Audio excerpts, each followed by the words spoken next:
Hello to you. More fallout from the disastrous American airstrike on a hospital in Afghanistan. The U.S. military has changed its account of what happened. It's now acknowledged no American forces were under fire at the time. That reverses an earlier statement. It now says the strike was requested by Afghan troops under Taliban fire. 12 medical staff and 10 patients were killed in the attack in Kunduz on Saturday. The charity Médecins Sans Frontières, which ran the hospital, is calling it a war crime. Nick Bryant has more from Washington.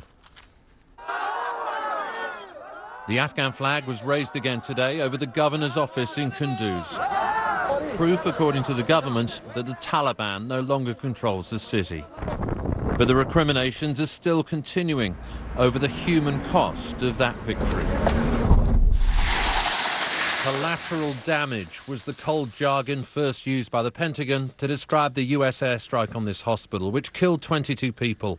And it claimed initially the strike was directed against Taliban insurgents firing on American forces. General Campbell. Thanks. But today the Pentagon changed its story, though its top commander in Afghanistan stopped short of acknowledging American responsibility. We have now learned that on October 3rd, Afghan forces advised that they were taking fire from enemy positions and asked for air support from U.S. forces. An airstrike was then called to eliminate the Taliban threat, and several civilians were accidentally struck. This is different from the initial reports, which indicated that U.S. forces were threatened and that the airstrike was called on their behalf. The Pentagon has confirmed that an AC-130 gunship was used to conduct the airstrike, a plane equipped with large caliber guns originally designed to take out tanks, directing its firepower on a hospital.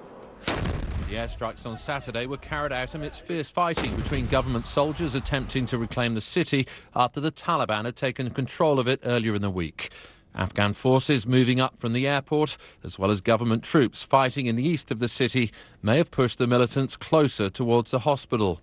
Médecins Sans Frontières denies there were any Taliban in the hospital at the time of the airstrikes.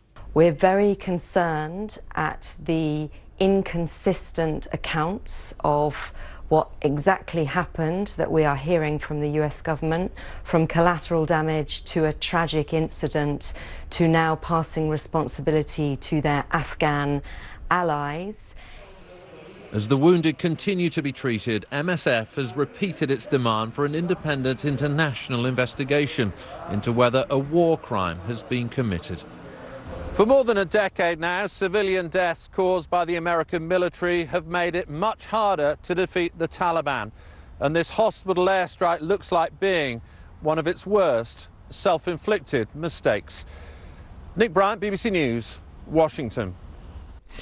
And we continue our look at foreign policy this afternoon. Over the weekend, U.S. forces accidentally bombed a hospital in Afghanistan run by the charity Doctors Without Borders. 23 people died in the airstrike, half of them patients. The Pentagon has promised to execute a full investigation. And earlier today, Army General John Campbell briefed reporters about that incident.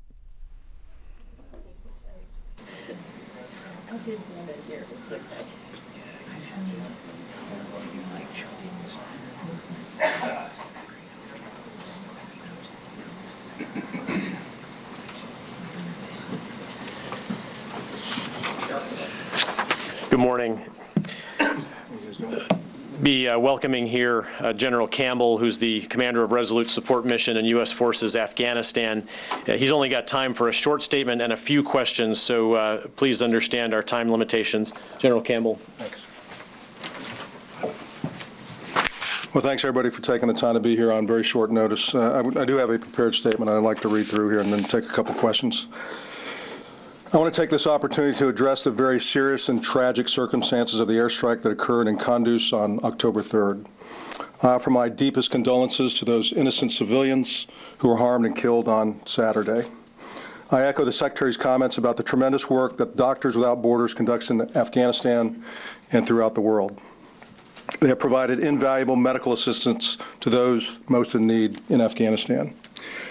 As you know, the Taliban attacked the city of Kunduz on September 28th. Afghan security forces have been fighting to remove the insurgents ever since.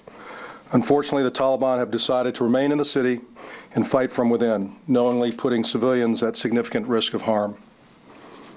Our forces are in the air to provide training, advice, and assistance to the Afghan forces. While our personnel are not directly engaged in the fighting, they are providing valuable support to the Afghans.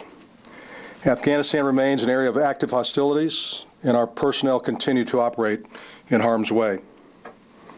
Therefore, they retain the inherent right of self-defense. We have now learned that on October 3rd, Afghan forces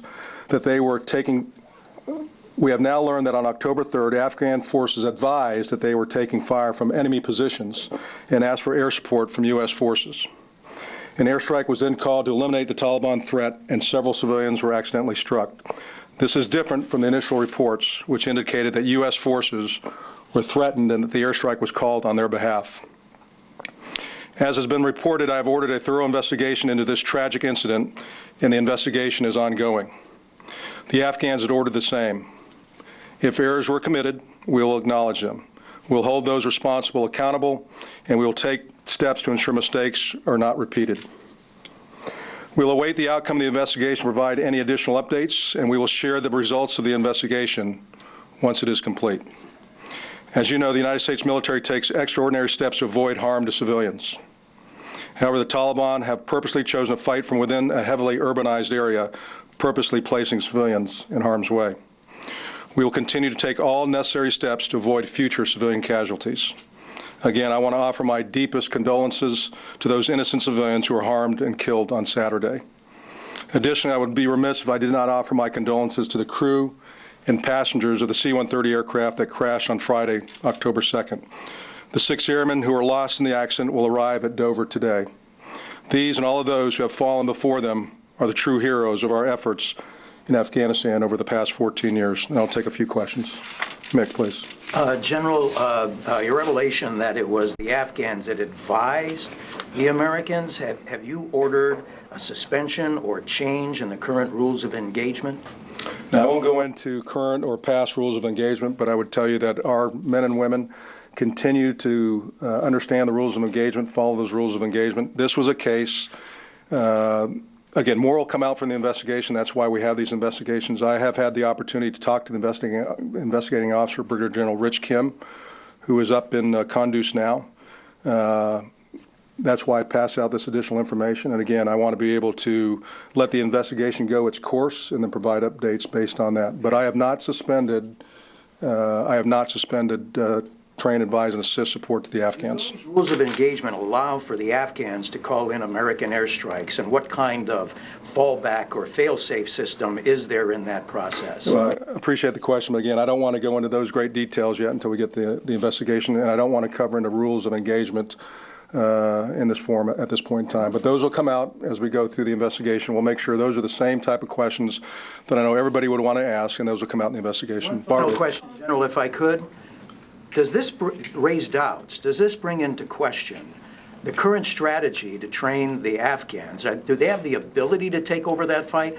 And does it raise questions about the current timetable for the withdrawal of U.S. troops? Yeah, I'm back here in Washington to testify to Congress. I'll take those questions from Congress. Again, I've been very public that the Afghan security forces continue to get better and better, and that I'm very proud and honored to serve with them. 3 times in Afghanistan, where they were just a couple years ago to where they are today, is pretty astounding. And I think that they continue to be very, very resilient, and they continue to need our support in areas that we've identified years ago that would be very, very tough for any Army: intelligence, logistics, fire support. So we'll continue to work with our Afghan partners, continue to train, advise, and assist. And again, I'm back in Washington to talk about those same subjects. Barbara? Just to clarify, so you were saying a couple of points. There were no U.S. troops on the ground at risk in extremis at the time this strike was called in. Is that what you're telling us? What I said was that the Afghan forces called in for fire to support them because they were under direct fire. And then we have we have U.S. Special Forces that continue to train, advise, and assist at the tactical level. But I think the impression that people got after the first couple of days is they were firing directly on U.S. forces. And what I'm telling you today is, as I've talked to the investigating officer, as we continue to get updated information, that that was not the case in this place here. And although you don't want to talk about rules of engagement, and I understand that, is there anything you can factually tell us, pardon me, about U.S. troops, U.S. air crews, and the rules that they do operate under to not strike restricted targets such as hospitals, mosques, and schools. People have a lot of curiosity about this, and it's generally understood those are targets that you do not strike. Can you talk about that? Yeah, I would just, again, very broadly, we do not strike those kind of targets, absolutely. Lots of interest in the airplane that was used. Was it an AC-130 gunship or was it a fixed wing dropping bombs? I think it's been reported that it was an AC-130 gunship. That, in fact, is what it was. Because General Campbell, did you authorize, did you authorize this airstrike? Whose initials are on the authorization? Does an American have to authorize for an AC-130 to strike? That'll come out in the investigation, Jennifer. And also, was this a RFL? Was it a restrictive firing line? Again, I'm not going to go in those kind of details. We'll wait for the investigation to come out with that. Louis. General, Médecins Sans Frontières, Doctors Without Borders are calling this almost a war crime. They're demanding an independent investigation because they're saying having this go through military channels is not going to provide enough information on the details. What are your thoughts on that? Would you recommend an independent investigation? Yeah, first off, we're going to do everything we can. This investigation be open, transparent. I've got both a U.S. 15-6 investigation. I've got a NATO investigation, and the Afghans will conduct their own investigation. If there's other investigations out there that need to go on, we'll make sure we coordinate those as well, but I won't go into those details here. Back over here, please. General, what does this mean for your rules of engagement going forward in terms of air support in Afghanistan? Have you paused the use of this aircraft? Have you paused airstrikes? Or is the war going to continue for your purposes as it was before this took place? Yeah, again, I'm going to hold that question until we get through the investigation. All right? I don't want to go into rules of engagement at all, please. Thank you. General, the group MSF has come out with a statement saying that they provided GPS coordinates of the trauma hospital to coalition and Afghan military and civilian officials as recently as Tuesday, September 29th. Did you receive those coordinates, or were they relayed to you by a third party? How did they factor into this targeting? Those are some of the things that will be asked in the investigation. Will come out in the investigation. In the back, please. Kim Dozier. Sir, I wanted to ask, Médecins Sans Frontières says that they, for half an hour, tried to get the coordinates and say, we are under fire from both Washington and Kabul.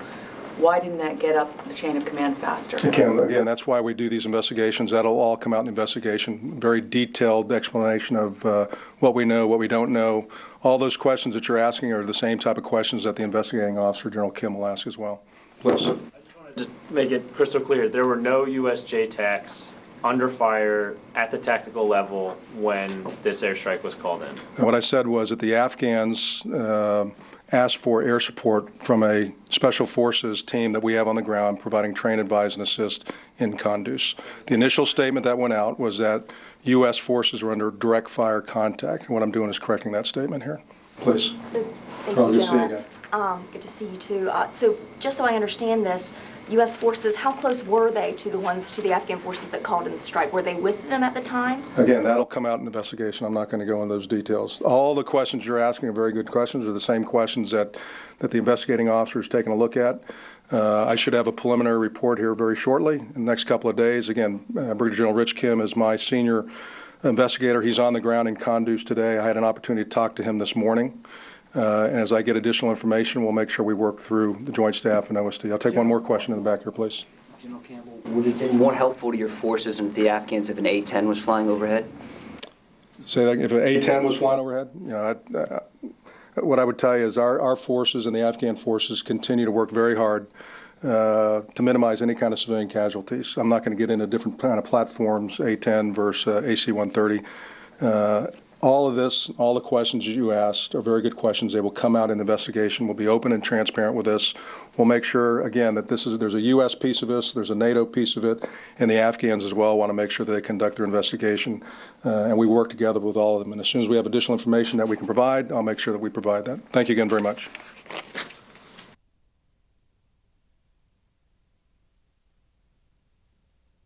I'm the leading state sponsor of terrorism.